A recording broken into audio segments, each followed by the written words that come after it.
The Independent National Electoral Commission, INEC, has rejected a petition to recall the senator representing Kogi Central in the National Assembly, Senator Natasha Akpoti, and that he has not met the requirements as provided in the Constitution. In a statement today, the Electoral Commission says the petition to recall Senator Natasha did not meet constitutional requirements, and according to INEC, quote, the petition for the recall of the senator representing the Kogi Central Sanitary District has not met the requirement of the Section 69 sub A of the Constitution of the Federal Republic of Nigeria 1999 as amended, and excited Section 69A of the Constitution, which stipulates that a petition to recall a senator needs the signatures of more than one half of the registered voters in the lawmaker's constituency. It went further to say that the total number of registered voters in the Kogi Central Sanitary District is put at 474,554. More than one half of this figure will be 50% plus 1 is 237,277 plus 1, which is at least 237,278 voters. The statement issued by INEC's National Commissioner and Chairman of Information and Voter Education Committee, Mr. Sam Ulumekum, read also in part that the 902 polling units in the 57 registration areas and 5 local government areas that make up the senatorial district, according to the commission, ascertained 208,132 signatures, thumbprints from the submission made by the petitioners. So 208,000 as again 237 plus numbers that is required. That is a bone of contention. But according to INEC, all that has failed. Now, what does the Constitution say? So we've tried to break it down for you right here on Channels Television, and we've broken it down into 3 stages. The first one is for you to be able to collate the signatures as provided by Section 69, subsection A, which says that it has to be about one half of it. Now, the second layer is whether or not those submissions and those petitions and the signatures meet the requirement as stipulated in the guidelines of INEC, which says that those signatures have to be confirmed. If that also meets up with the standard and INEC confirms it, then the third layer is a referendum. The referendum then ascertains when it is confirmed, the senator or the lawmaker in the House of Representatives stands recalled. Tonight I have on the program Senator Natasha Akpoti. She's live for us here in the studio. Thank you so much, Senator, for joining us tonight. Thanks, Sean, and good evening, Nigerians. Yeah. Did you watch that interview with Ken Okolubu? Not really. I try to avoid negative news. We'll get to that because he raised some substantial issues. He was speaking on behalf of Senator Godswill Akpabio, and I was looking back at my questions now and some of the issues that he has raised. But, well, has the journey been tumultuous, isn't it? I saw you, the idea of the helicopter, where did that idea come from anyways? Sean, first let me start from the very beginning. Let me start by appreciating God for his grace, my husband for his love and support, my children for their sacrifice, my team for their resilience, the team, especially Auntie Obi, Asikulisi, the SAN Femi Falana, Kadraya Ahmed, and many others. And also the good people of Nigeria, especially my constituents. I just thank God for the love I've received so far, support, the prayers. I think you've kept me strong. And now back to the helicopter. That was my husband's idea. It was a last-minute thing. We wanted to celebrate Easter Salah with my constituents, which I always do. Even before I became a senator, you know, I usually send down some materials and some grains for them to share. And the last few days of Salah, I do spend with them. But in the wake of events, I couldn't go earlier. But I said, you know what, this very last day of the holiday, I should be with them. And then we sent out notifications. And just as the notifications went out, we read the press release from the state government, Gov Ododo, on behalf through the Commissioner of Information, Kingsley Fowler, mentioning that there was a ban on gatherings, rallies, whether social, religious, or political, convoys getting into the state, ban on fishing activities and all sort of water activities. And we just sat there looking at it. Like, I knew I was a target. Come on. Relatively, Kogi State has been quite peaceful, so there is no security concerns. And then we're actually wondering where that came from, but I knew I was a target. Did you hear about the fishing issues and what was happening in Kogi West? Were you aware What was the fishing issues? The issue, the arrest that happened, and according to the state government, that some people were attacked, and there were issues relating to insecurity in that part. If it happened in the last 1 month, then pardon me, like I said, I tried to stay away from a lot of negative news. I cared a lot about my mental health, and I needed to channel a lot of energy to focus on the issues that concerned myself and my constituents at that time. I'm sorry if it sounds a bit selfish, but I was just away from a whole lot. So back to this, if that happened, I'm so sorry. I think now that I've gotten a bit more breather, I will look at and see how I can intervene and lend my voice to curbing the vices. But now back on that, I had seen the prohibition of fishing activities and water activities, and the ban of convoys into, and also a list of checkpoints that were suddenly propped up, you know, barring entrance into my senatorial district, that is Ibilo to Kogi, Auchi to Okene, Abuja, Lokoja, Okene Road, Akure, Ikare, exits into like all the roads were barricaded. And I knew that, okay, there was going to be trouble. So my husband was like, you know what, we can actually get a helicopter to land us right into our compound, because we do own the land opposite our village home, and that's how we got in. And I think with that move, we broke no law, and the people gathered right in my compound. The road you see us walking through, I constructed that road, so that's not the government road or facility, so I broke no law. I'm a good citizen of Nigeria, a law-abiding one at that. I'm sure you can attest to me. So now, the big question here is, part of the ban, or part of the governor's order is there should not be any kind of gathering, public gathering. But the government has said that is a public gathering. Any gathering that's more than 2, 3, 4, 5 people, that doesn't look like a Salah celebration of any sort. Well, that's a private gathering. It depends on the popularity of the individual. That's how my people gather for me every time I'm home. So that's it. I don't know what his definition of public gathering is, but to me, that's not a public space. That's not a community hall. That's my compound. The whole area you see there, it's owned by me. And that's where people gathered. And that's what I usually have. You're worried about the threats that the government says could happen, the threat of the insecurity threat. Are you not bothered about that? My people are very peaceful, and I've always preached peace. Let me say this. Everyone knows that the Bira person, we are very assertive. We're so assertive that it might come up as if we're stubborn, but we aren't. We do not like being cheated. And I tell you, it took a whole lot for me to speak calm to my people in the past 1 month so that they will not react to my suspension or to the harassment claim, because they were very upset when I came up on Arise Then to narrate the challenges I had to face in the Senate the past 1 year. So that ordinarily created a lot of anger in the minds of an average Ibera person. And if you know us, we are typically the fire. If we had to align us to an element, I would say we are the firebrand. We just boom up. So I had to preach calm to them. I've told them to be law-abiding citizens, not to take law into their hands. And believe me, if you know the history of my people, you actually appreciate the fact that they have remained peaceful.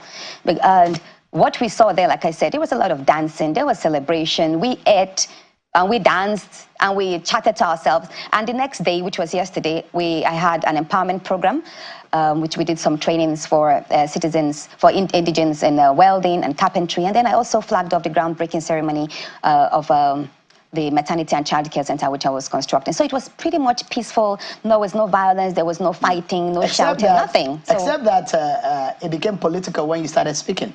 I'm a politician. Let me rephrase. I'm a political reformer. I like to be called a political reformer. And I'm a serving senator. The fact that I'm suspended illegally does not remove my legitimacy as a senator. I remain a senator. And at every gathering, I owe my people a duty to educate them on politics and their expectations with regards to the situations we faced, which was the recall. Mind you, ever since the should I say, crisis or challenges started, I've not had a chance to explain to them. I wanted to speak to them through the local radio, but then I thought, you know what, let me keep that, meet with them and explain to them face to face. I owe it to my people. That is what a responsible leader will do. They had a lot of questions. They wanted to know, they wanted to hear from me, what exactly was I going through? How serious was that? What are they supposed to do? They knew about the fake recall. They all heard about it, and they were really angered. So I had to educate them on that. So that was. So the point the question I'm trying to ask you is, at what point do you think you may have crossed the line? Because what the government says you should not do is political gathering. At the moment when you started addressing the crowd and you were talking politics, don't you think, you're a lawyer, don't you think you've crossed the line? No, like I said, I did not cross any line. Politics is a way of life.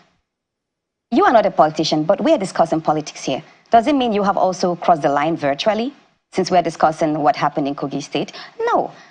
As a politician, even if I wasn't a politician, the atmosphere was tensed because of the political situations around. And it was like, believe me, even if it wasn't in my home, at every gathering, marketplaces, religious homes, schools, that discussion, Natasha's recall, Senator Natasha's suspension, was a burning topic in every home. So, I mean, there was no law broken, and I don't think the state governor has the right to dictate what I speak and how I communicate to my people and determine the nature of our conversations. That's wrong. I'm not sure you have any grievance or any issues with Governor Ododo. I think both of you are cool, isn't it? Well, to a large extent, I thought we were cool until he took heed of ex-governor Yahaya Bello's request, which was to align with my recall. I was actually surprised at that. And if you watched my speech at my hometown, I did mention that the Senate President Godswill Akpabio first called on Governor Ododo to commence my recall, but he turned that down. And later on, 2 days after, on the 14th day of March, 2025 this year, Godswill Akpabio called on Yahaya Bello to commence my recall. And what did Yahaya Bello do? He tasked Ododo, and Ododo could not say no. So he went on. The petitions, the primary petitioners, the 14 of them that submitted the first cover letter, were all signed by special advisors to Ododo himself. So they were all APCs. You think you're inferring that the governor may have had a hand in your recall? He does has a hand. He gave approval. They're all his staff.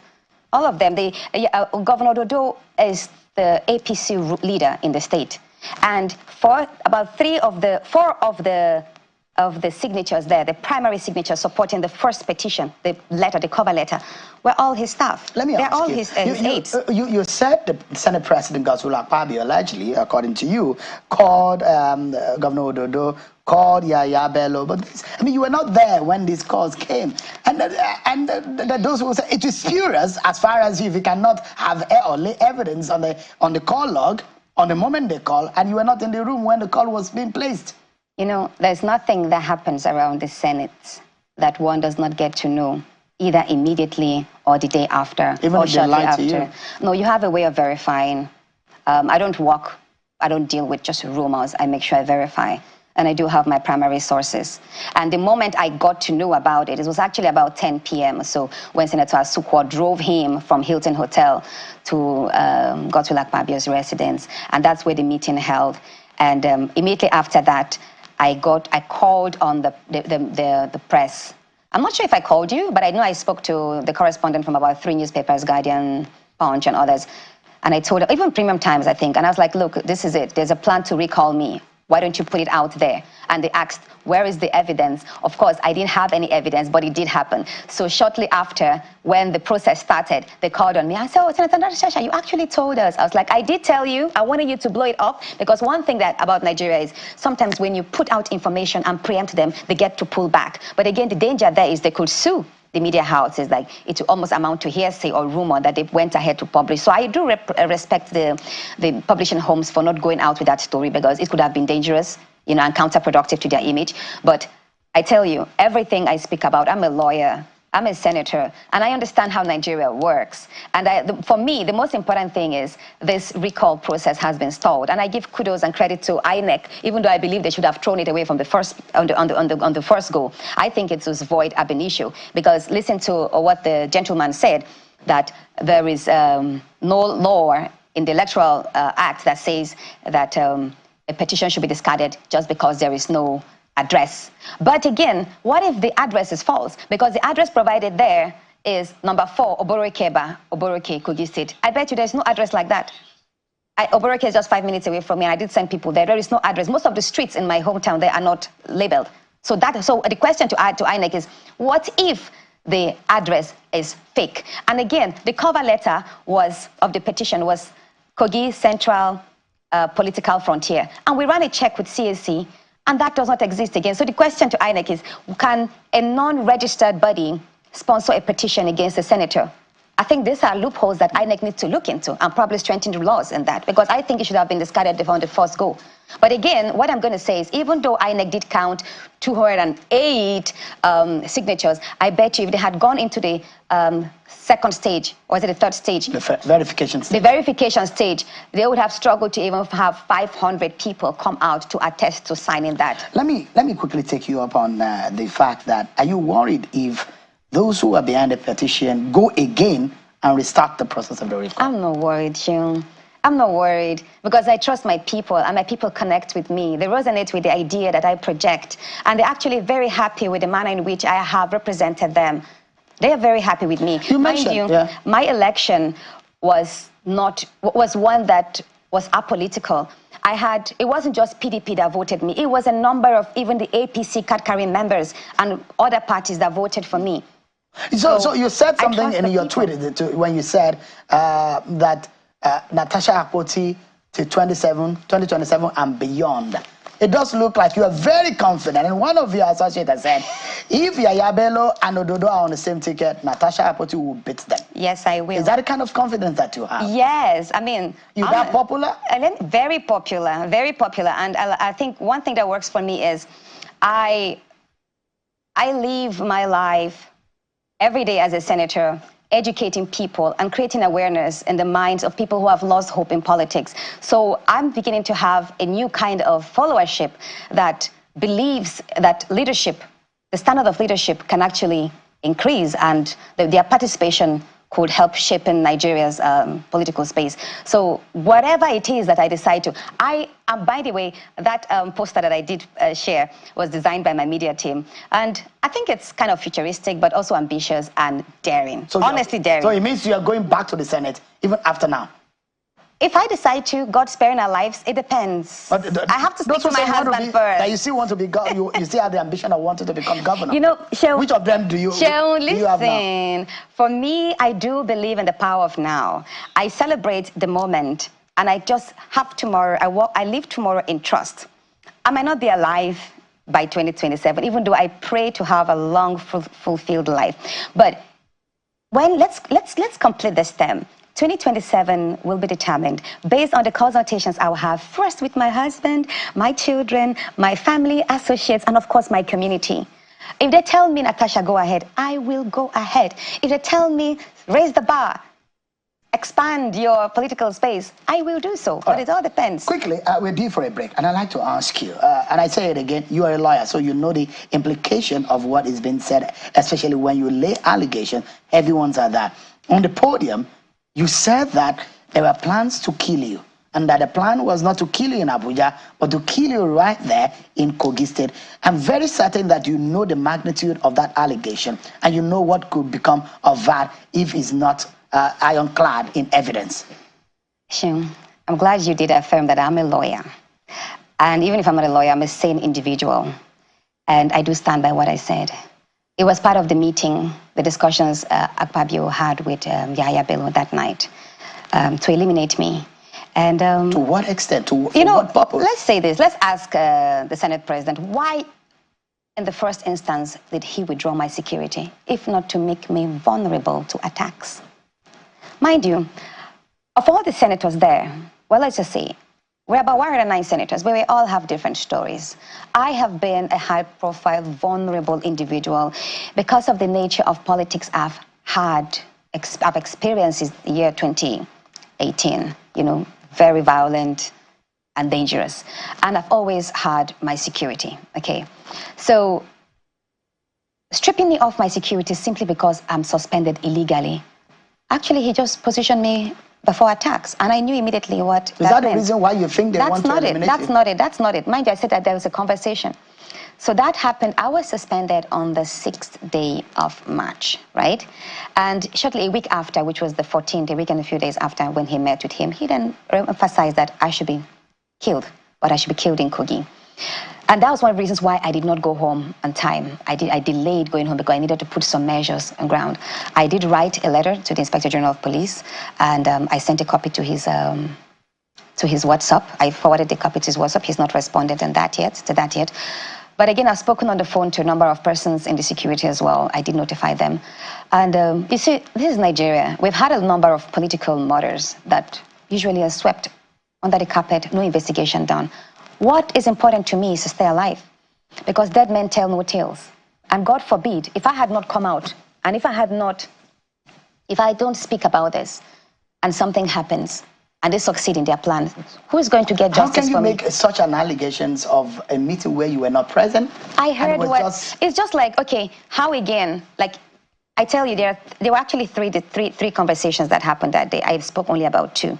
The third one was quite minute, which is that they should prepare to field in someone who will, just in case I want to contest in 2027, some strong person who will clinch the ticket from me during the primaries. That's the third part of it. The first was my recall. The second was to eliminate me. The third was to put in someone who would take the ticket from me in 2027 if I want to contest. So if you are doubting the veracity of the killing, yes, then what about the recall that we just experienced?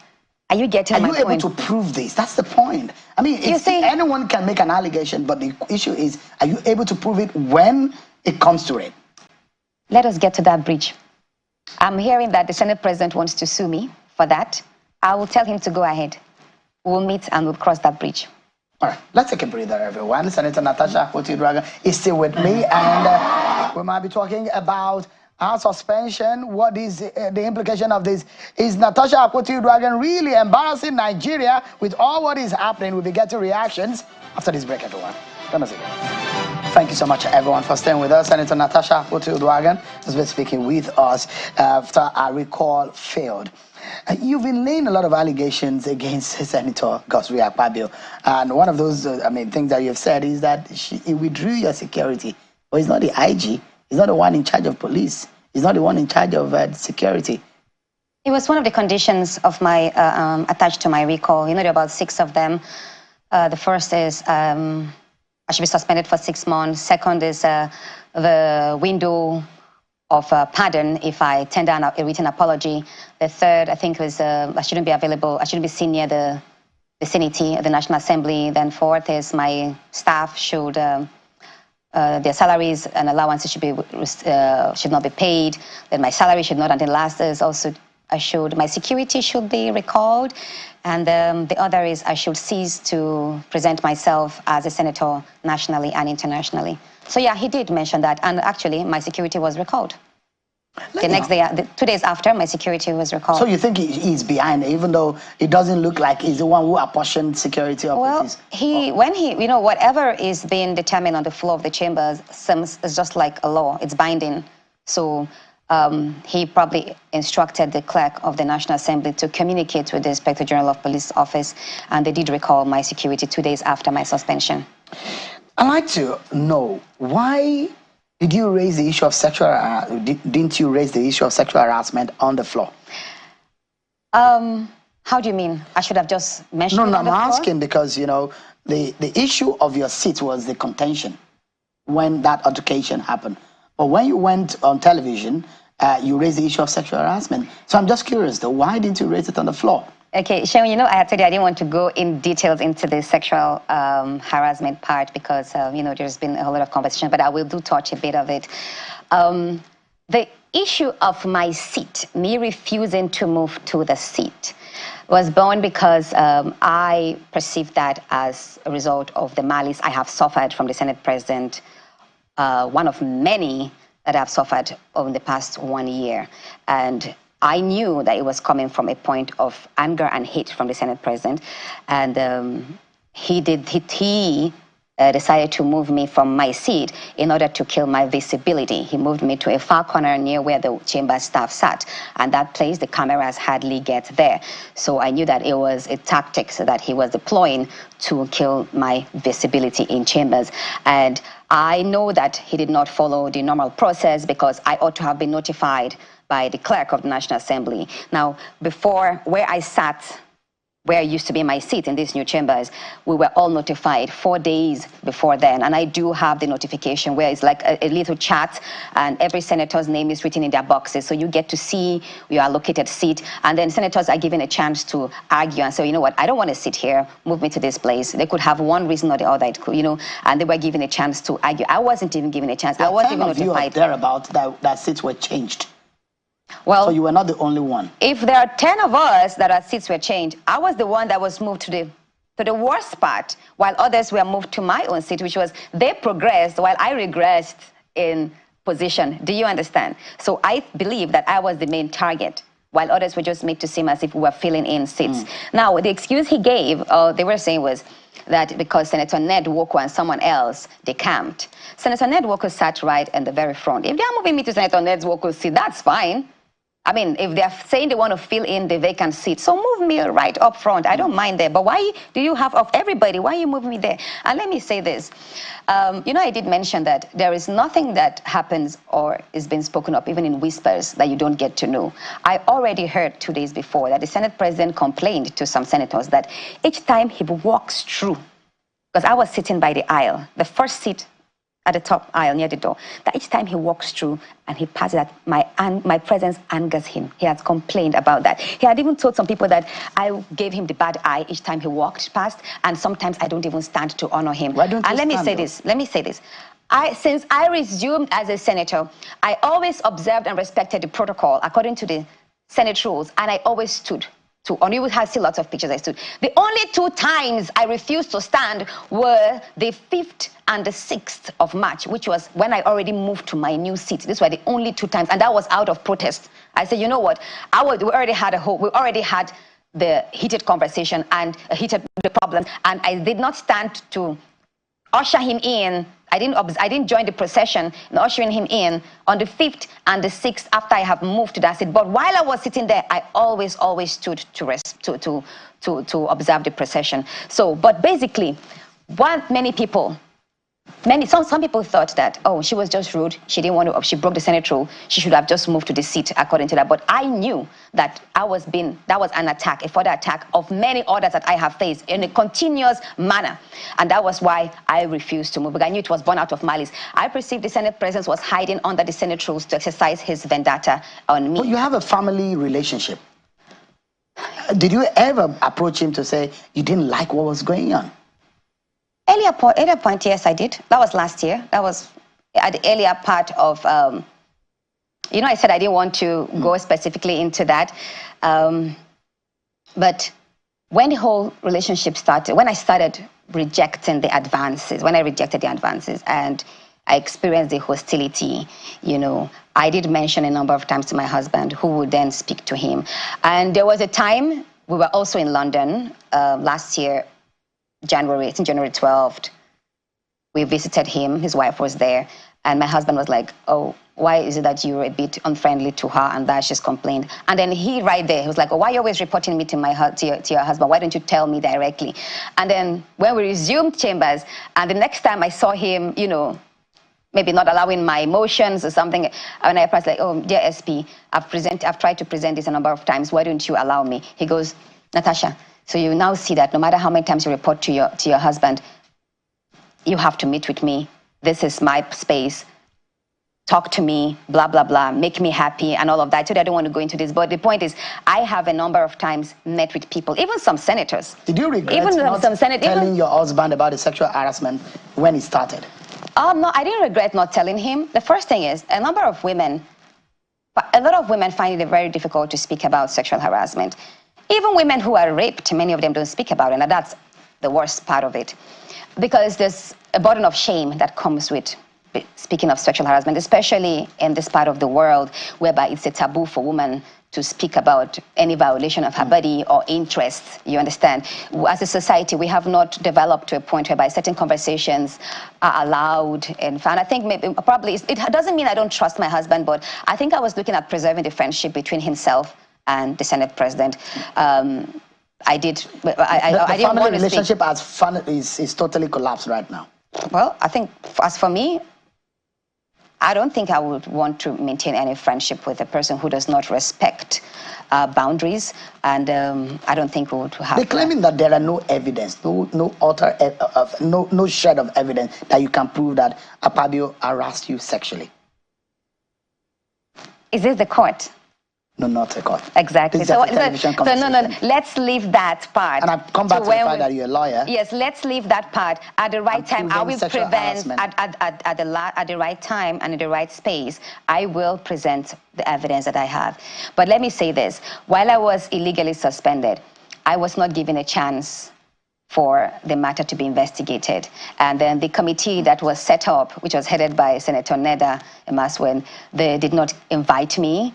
The first time the invitation was sent out, which was on the 5th, that was the very day I submitted the petition, there was a court order that the committee should not sit for 72 hours, but explain to the court the reason why I should face that committee. They went ahead, had the session, had the meeting, came up with the suspension, and there were also complaints by some senators that their signatures where it was the attendance sheet that was used to endorse the report and not the senators themselves, which also amounts to the report being fraudulently conducted, which also again means my suspension is void ab initio as well. So a whole lot of irregularities surround my suspension. And then again, when I asked why was I suspended, they said I was not suspended for the sexual harassment. I was Petition. I was suspended for gross misconduct. And then you ask, what exactly was my gross misconduct? What did I do that amount? They say it's because I violated the Senate rules. But are they not in violation of the Senate rules? The Nigerian Constitution does not allow an elected officer to be suspended. But then the Senate says they are bound by their own Senate rules. The Senate rule says that a senator should be suspended for a maximum of just 14 days. Where did they get the 6 months? I have just about 60 seconds, and I'd like you to answer like 2 questions quickly for me. And the one is about the interparliamentary meetings that you went, and the Senate President was also there. And the fact that you were also removed as the chair of the Senate Committee on local content. These were issues that some people thought these were rosy. You were there with Senate President, but after you were removed as the chair of the local content, that was where you got upset because you were protesting your removal. And let me say this: I believe that removing me as one of the senators representing, participating in the IPU, and denying me participation in some United Nations activities and many other, not allowing me to speak on the floor of the Senate, participating in debates. I was silenced pretty much for 7 months from July last year. Even though you were judged as one of the best senators. Yeah, and you have a long list of, most of my activities were done because I found a way of lobbying around my colleagues, lobbying around ministers and agencies, and I was able to attract this project. I was not given on any gold platter in the chambers.